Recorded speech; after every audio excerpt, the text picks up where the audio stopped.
the Heritage Minutes. Hi guys, how's it going? My name is AussieTash, and today we're back with some more episodes of the Heritage Minutes.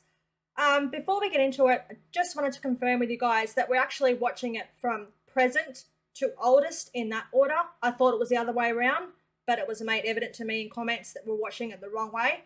We're just going to keep on doing it that way, if that's all right with you guys. Before we get into it, please remember to jump on and hit that subscribe button. That would really help me out. Okay, so we're up to the Heritage Minutes D-Day. Let's jump into it. They were just kids from New Brunswick. Never even left the North Shore before. Dad trained them the best he could. But how could they possibly be prepared? This was the biggest operation the world had ever seen. He'd already served in the First World War, earned the right to stay home, raise his children. But how could he send those boys into battle and not be by their side?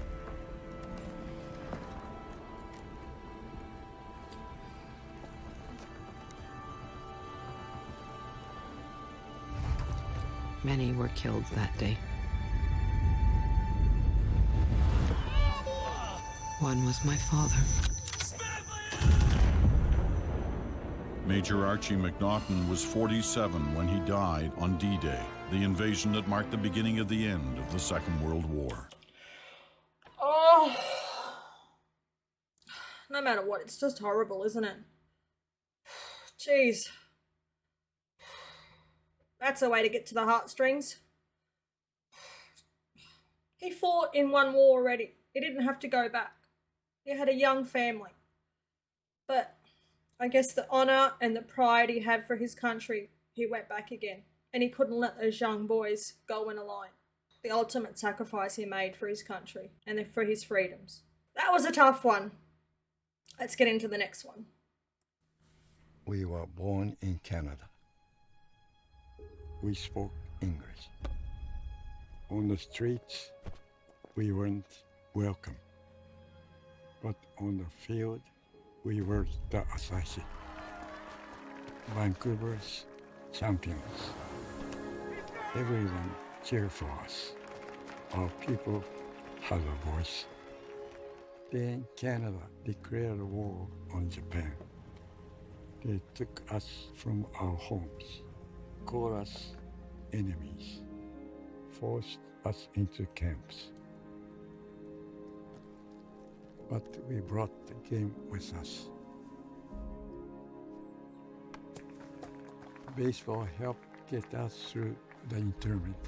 The Vancouver Asahi were among the 22,000 Japanese Canadians interned during the Second World War. The team never played another game. War. It's just so devastating, isn't it? It just rips everything apart. Innocent civilians going in, having their whole lives turned around, upside down. Young boys dying for their freedoms of their countries. Oh, just, war is just horrible, isn't it? Absolutely horrible. I never thought I'd know that feeling. To be in love. Because for us, it was a crime. Someone had to respond to the tabloids. So I wrote letters, challenging every misconception about homosexuality. 9 homes, 7 dogs, 47 years together, and still not spouses under the law. So we took our fight to the Supreme Court. Jim Egan and Jack Nesbitt await a verdict on their fight for spousal rights. Hello.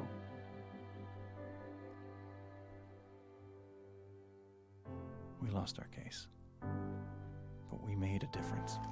As a result of Jim Egan's case, the Supreme Court ruled that sexual orientation is protected under the Charter of Rights, a landmark victory for the LGBTQ2 community.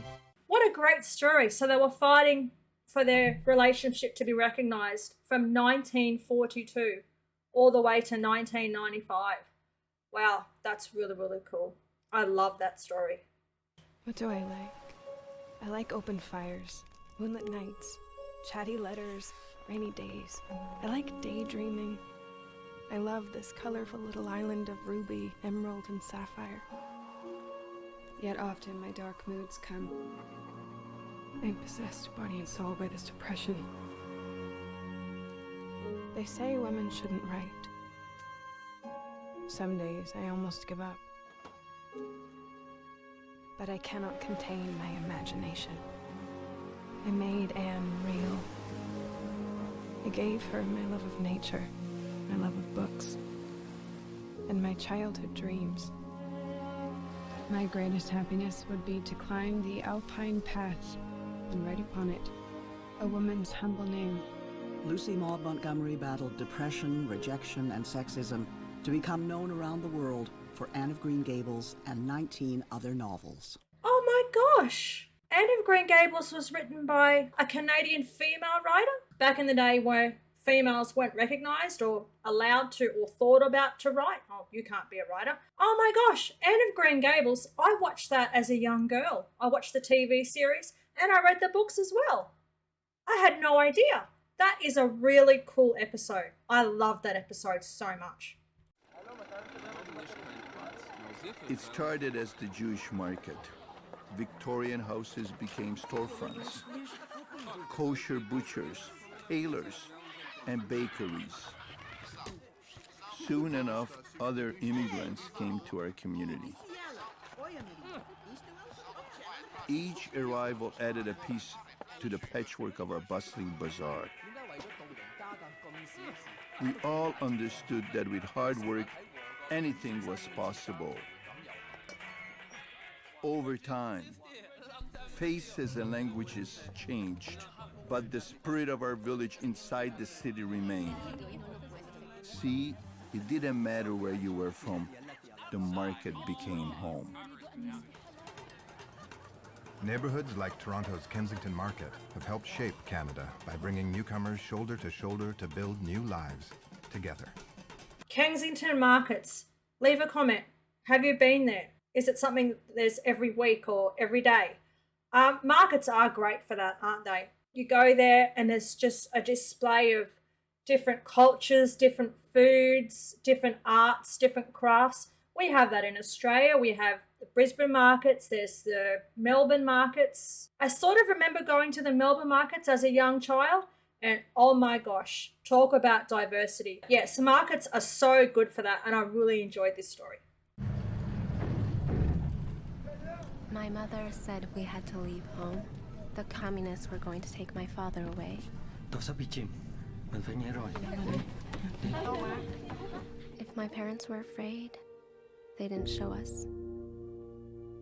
But we would never forget our escape from Vietnam. We were lost. What was your job in Vietnam? University professor. We had no home. Do you have any family in Canada? No, sir. Nobody wanted us.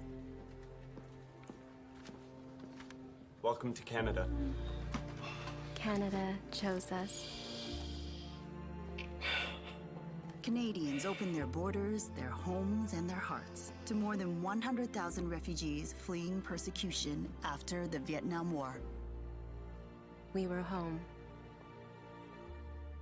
Oh, what a beautiful story. Again, I've said it before, war is just disgusting. And the Vietnam War,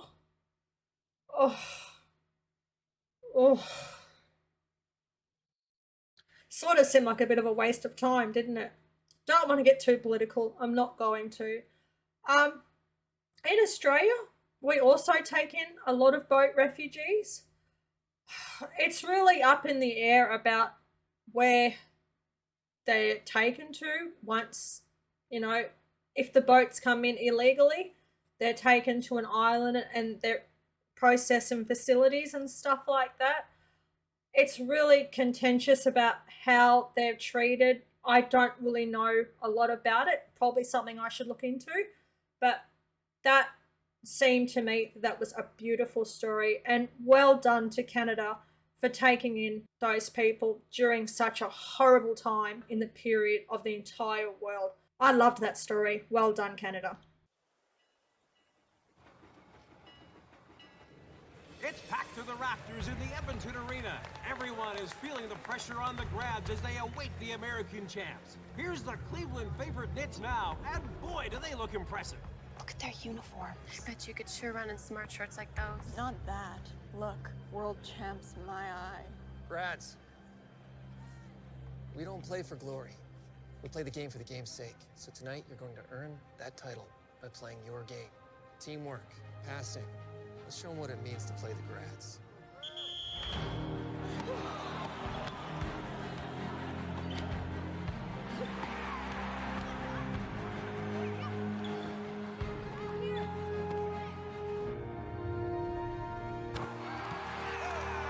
The Edmonton Grads were champions for 25 years. The record of 502 wins and only 20 losses is unmatched in all of sport. Even back in the 1920s, women was for a force in sport, weren't they? It sort of really sucks that, well, in Australia, women's sport and the money they pay and the television rights that they get has only really started to take shape over the past 3 or 4 years. They don't get a lot of money. They don't get a lot of recognition. You know, they still have to have jobs. Not so much now, I don't think, but, you know, they had to find funding to get there. They didn't have millions of dollars thrown at them. I think things are changing a little bit for women's sports in Australia, especially in cricket, National Rugby League and AFL. But I love this story. 25-year champions. Was that competition against American teams? Please leave a comment and let me know. There is no one Inuit word for art. We say it is to transfer something from the real to the unreal. My grandmother taught me how to survive. At first, we sold bags and crafts, and now galleries all over the world present my work, from Paris to Tokyo. But all the art I made was for my family. My children had to go to school, so we moved to Cape Dorset. This was the start of a new way of life for us. I am an owl, and I am a happy owl. I am the light of happiness, and I am a dancing, happy owl. As a founder of Cape Dorset's famed printmaking co-op, Kanuiwak Ashevak introduced Inuit art to the world. Inuit art. Wow, that sounds really, really cool. Not really familiar with a lot of it, not really sure about a lot of its history. Definitely something I'm going to have to look into. Canada. I'm loving these Heritage Minutes. Leave a comment. It's my understanding that they were on TV in the 1990s. These ones obviously are a bit later. Are they on TV? Or do you just have to go to the internet to find them? I did love that story. Let's get on to the next one.